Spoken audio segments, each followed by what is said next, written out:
Hola, bendiciones. Toda la Biblia nos da testimonio del Evangelio. Toda la Biblia nos da esta señal de esta salvación dada por Dios. En el Antiguo Testamento podemos ver la salvación de Dios más claramente en el libro del Éxodo. Recordemos cómo José estaba en Egipto y el faraón se había agradado tanto de él que lo había puesto en un alto mando. Y vemos que cuando llega el pueblo de Israel a Egipto, son tenidos en buena estima y les dan un buen lugar, les dan tierras para trabajar y cantidad de cosas, cantidad de bendiciones. Todo esto porque José obedecía a Dios, porque Dios estaba con José. Lamentablemente, unos años más tarde, José muere y el faraón que se levanta ya no conocía a José, ya no conocía estas bendiciones de Dios a través de José y lamentablemente esa imagen de Dios queda distorsionada, la hacen a un lado y el pueblo de Israel y el egipcio queda separado de Dios. A raíz de eso, el pueblo de Israel sufre una gran esclavitud y eso es porque el pueblo de Israel fue tan bendecido que empezó a multiplicarse constantemente y el nuevo faraón que surgió simplemente sintió miedo de que esa nación se hiciera más fuerte que su mismo pueblo egipcio, así que lo único que ordenó fue mandar a matar a todos los niños pequeños, pero solo a los varones. ¿Para qué? Para que este pueblo no se fortaleciera.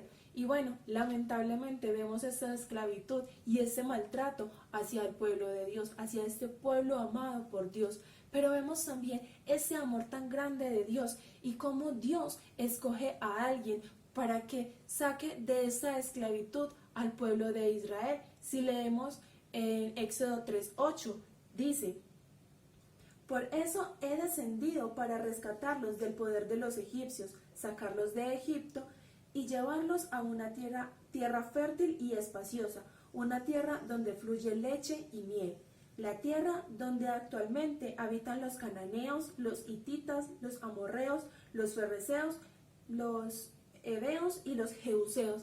Vemos como Dios dice: he descendido. Es que la salvación la da Dios. No hay nada que el pueblo de Israel hubiera podido hacer para ser libres de esta esclavitud. Dios mismo desciende y les promete una salvación. Vemos cómo claramente Dios busca a Moisés. Dios siempre nos está buscando para salvarnos. Dios busca a Moisés. ¿Para qué? Para que sea él el encargado de ir donde el faraón y explicarle que es necesario que el pueblo de Dios le adore, que el pueblo de Dios esté con él. Y eso lo podemos ver más claramente en el mismo libro de Éxodo, pero en el capítulo 8, versículo 20, que dice: luego el Señor dijo a Moisés: mañana levántate temprano y párate delante del faraón cuando baje al río y dile esto: deja ir a mi pueblo para que me adore. Claramente lo que Dios está esperando de su pueblo, de nosotros,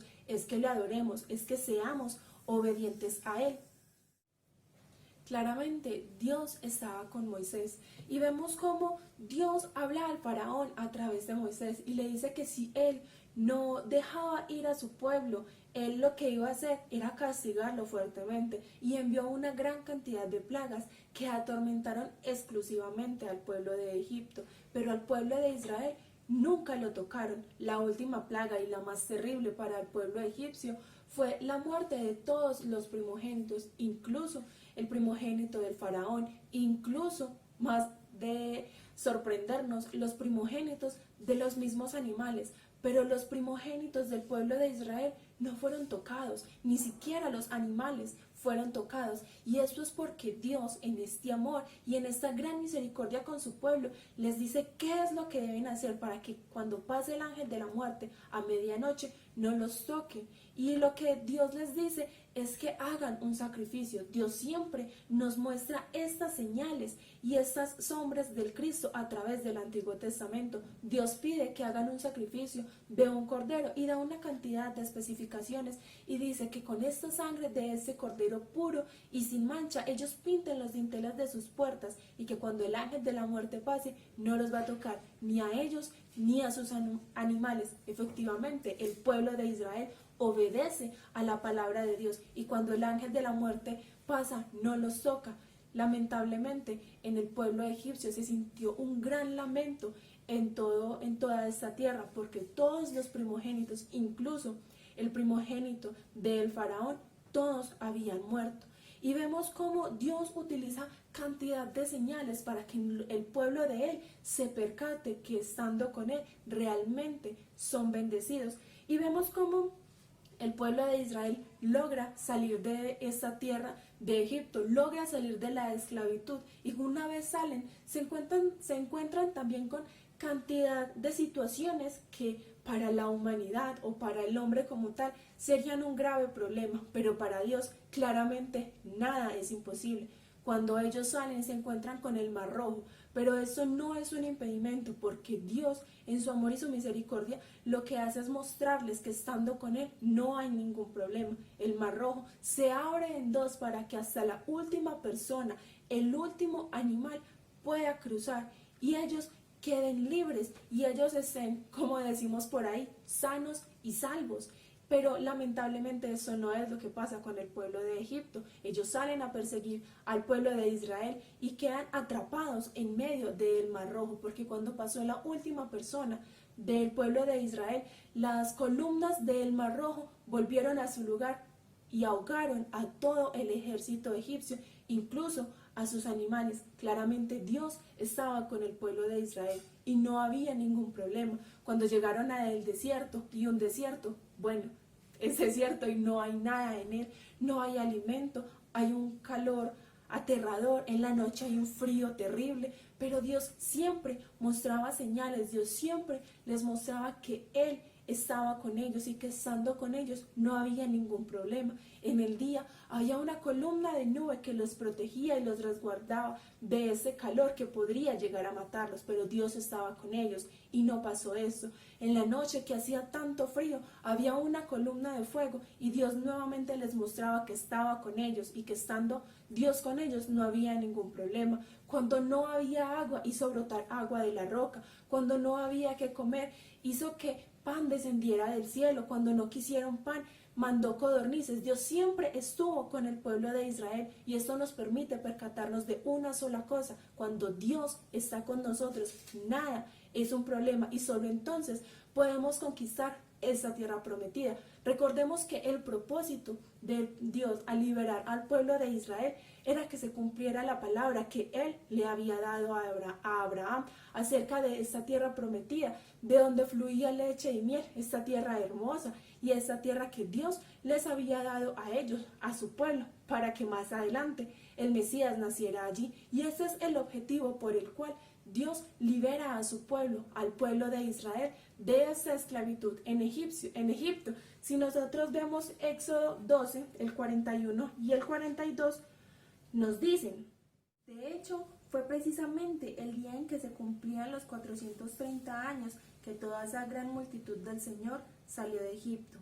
Esa misma noche, el Señor cumplió su promesa acerca de sacar a su pueblo de la tierra de Egipto. Así que esa noche le pertenece a Él y por eso todos los israelitas deberán conmemorarla cada año de generación en generación. Claramente el propósito de Dios con liberar a su pueblo era que conquistaran esa tierra prometida, pero también que entendieran que toda la rebeldía, que toda la desobediencia a su palabra tenía una consecuencia. Hace muchos años el pueblo de Israel había desobedecido a la palabra de Dios. Como consecuencia, Dios les dio un castigo, 430 años de esclavitud. Dios es fiel a su palabra y claramente cumplió esta condena que les había dado. Pero vemos cómo a través del Cristo Dios nos muestra su salvación. Así como Dios estuvo con el pueblo de Israel, Dios está con nosotros hoy a través de Jesús, quien cumplió la obra del Cristo. Y como veíamos en Éxodo 3:8, Dios desciende a la tierra. ¿Para qué? Para salvarnos a nosotros, a su pueblo, a aquellos que verdaderamente creemos en Jesús como el Cristo. En Efesios 2:8 nosotros podemos ver que esto es un regalo de Dios, que nosotros por nuestras fuerzas no podemos hacer absolutamente nada, sino que Dios viene a la tierra. Y en Juan 1:1 podemos ver cómo la palabra se hace carne, es decir, Dios mismo se hace carne. ¿Para qué? Para que podamos encontrarnos con Él a través de su Hijo. Si nosotros vemos en Juan 6, 58, Dios nos habla claramente cómo Él es el que ha descendido del cielo. Dice Juan 6, 58, yo soy el pan verdadero que descendió del cielo. El que coma de este pan no morirá, como les pasó a sus antepasados, a pesar de haber comido el maná, sino que vivirán para siempre. Todos aquellos que creamos en este pan que descendió del cielo, es decir, todos aquellos que creamos en el Hijo de Dios, seremos salvos. Y vemos claramente cómo Dios nos muestra su salvación a través del Cristo. ¿Por qué a través del Cristo? Porque Jesús, consumando la obra del Cristo, soluciona perfecta y completamente todos los problemas del hombre. Viene como ese verdadero rey y derrota a Satanás. Ya no estamos esclavos de nadie, ya simplemente somos siervos de nuestro Señor Jesús el Cristo. Vemos también cómo viene el Cristo como ese verdadero sacerdote y nos limpia completamente de este pecado que nos separaba de nuestro Creador. Y viene también como ese verdadero profeta y nos abre un camino nuevo y vivo para que podamos encontrarnos con Dios exclusivamente a través de Él. Por eso en Hechos 4:12 dice que en ningún otro hay salvación, que esa es la única forma que Dios nos ha entregado para que nosotros podamos ser salvos, para que nosotros podamos estar con Dios. Vamos a leer Hechos 4:12 que dice: en ningún otro hay salvación. Dios no ha dado ningún otro nombre bajo el cielo mediante el cual podamos ser salvos. Claramente la palabra nos dice que no hay otra manera, que no hay otra forma, que no hay nada que nosotros podamos hacer. La salvación es exclusivamente a través de Jesús, quien consumó la obra del Cristo. Cuando Jesús estaba en la cruz dijo: consumado es. Todo ha sido resuelto, todo está terminado, ya no hay problema a través de Él. Para todos aquellos los que estamos en Él, ya no hay ningún problema. Y ahora, ¿qué nos queda? Aferrarnos a la palabra que Dios nos ha dado. Al pueblo de Israel, Dios le encomendó ir y conquistar esta tierra prometida donde nacería el Mesías. A nosotros, Dios nos ha encomendado ir y dar testimonio del Evangelio en todo el mundo. Y ahora que estamos reconciliados con Dios a través del Cristo, podemos decir que nada es un problema. Y como decía Pablo en Filipenses 4:3, no importa cualquiera que sea nuestra situación, nosotros estamos fortalecidos en Cristo y podemos pasar cualquier desierto porque Dios está con nosotros. Como Dios estuvo con su pueblo en el desierto, en el libro de Éxodo, Dios está con nosotros a través del Cristo. Y esto es para siempre, porque como dice en Romanos 8:28, a todos los que aman a Dios, todas las cosas nos ayudan a bien, no importa el desierto, no importa las dificultades. Claramente, cuando Dios está con su pueblo es bendecido porque Dios está con ellos y podían soportar cualquier dificultad. Nosotros ahora, si estamos con Dios, podemos soportar cualquier dificultad porque estamos obedeciendo a su palabra. Entonces Dios está con nosotros. El pueblo de Israel tenía un mandato claro: vayan y conquisten la tierra de Canaán. Nosotros tenemos un mandato claro también, y es ir y hacer discípulos a las naciones. Tenemos que cumplir el pacto de la evangelización mundial. Tenemos que terminar la evangelización mundial en nuestros días. No es solo participar de ella, no es solo cumplir haciendo movimientos de la palabra, no es solo cumplir predicando, es terminar la evangelización mundial, porque nuestra fe tiene que ser ver el regreso de nuestro Señor Jesús el Cristo, pero es verlo en nuestros días, no levantarnos, es verlo. Por eso tenemos que correr todos los días, aferrarnos al pacto todos los días, porque el Señor Jesús regresa en nuestros días. Que Dios les bendiga.